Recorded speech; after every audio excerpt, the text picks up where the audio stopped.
It's an orange juice. So the Goblin Giant is really tanky. If you leave him alone, he will take out your tower. He deals the same amount of damage as Rascal Boy, though he attacks slower. He has Spear Goblins on his back. Only the log knocks back this massive beast. The bowler doesn't even knock him back. This means Fireball and Snowball will not knock him back. Executioner destroys the Giant Goblin because the Spear Gobs don't have the chance to initiate their first attack. When the Goblin Giant dies, it drops 2 Spear Goblins. From a mechanical standpoint, they're spawning for the first time. Therefore, they will attack the nearest units instead of continuing to attack the Princess Tower. They've got a wacky spawn delay where they take a little bit longer to spawn than barbarians do coming out of a battle ram. You can't use the log to kill the Goblin Giant and expect to take out the Spear Goblins as well. If you used him to defend a push and are counterattacking, a miner's not a bad idea to use to tank those 2 Spear Goblins. But this is not a good bridge spam combo. That would straight up be a 9 elixir push, leaving you incredibly vulnerable. He behaves exactly like a giant, so a 5-2 placement is exactly enough to pull him just like he would a giant.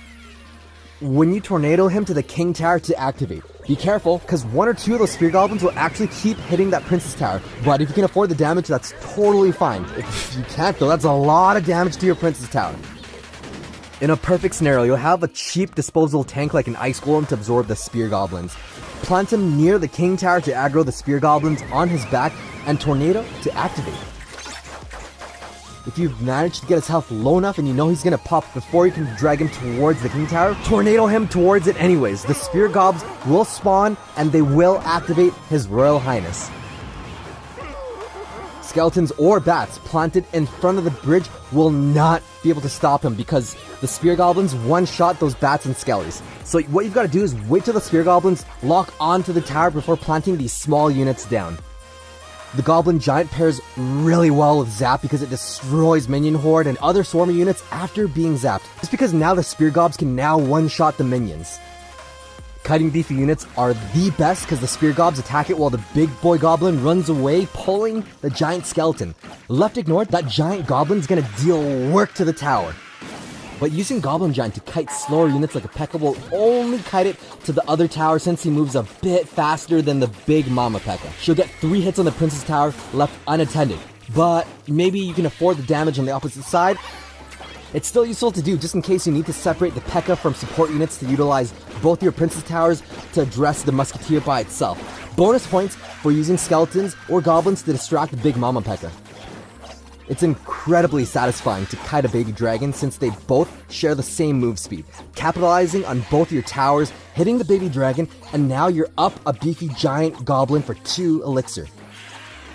Basically, anything medium move speed is the perfect unit to kite. It chases him indefinitely while getting chipped away at the Spear Goblins. Another unit you can use to kite him really effectively is going to be a Dark Prince. The Prince is a splasher, not a heavy hitter, so he tickles the giant for 2 elixir. They now have to deal with this Mega Goblin. You can also kite units such as a Mega Minion, Baby Dragons away from battle if placed correctly. It's especially useful to separate poorly positioned air support units from Giant and Golem pushes. Giant Goblin versus Graveyard is amazing. There's nothing they can do besides Graveyard Freeze, especially since most Graveyard decks will carry poison, and they can't poison those Spear Goblins sitting in the Giant Goblin's basket. The Goblin Giant alongside any other card like Zap, Ice Spirit, Snowball, basically anything, will help him completely stop a naked balloon. Giant Goblin Graveyard combo is 11 elixir, and during double elixir you can actually plant the Graveyard, then the Goblin Giant to aggro both of their towers onto your Goblin. It's an expensive combo though, so you gotta be sure, you gotta be absolutely sure they can't counter this combo or you are dead. He functions like Ice Golem and unzappable Spear Goblins. So when pitted against the Lava Hound, those Spear Goblins are going to chip away at the Hound faster, and when timed correctly, that Goblin Giant is going to tank the Lava Pups. Giant Goblin versus Tombstone. If you don't zap the Tombstone, those Spear Goblins, they'll take out the Skeletons. But if you zap the Tombstones, they'll have less time to react, and there's going to be a higher chance that the Spear Goblins are going to aggro onto the tower immediately before they can defend with an Ice Golem. You recall, 6 Spear Goblins on 6 Skeletons, or 6 Spears on the Princess Tower for 400 damage. That's pretty good for just zapping the Tombstone. If you defend Rascals with Goblin Giant on your side, you perfectly stop the Rascals safely.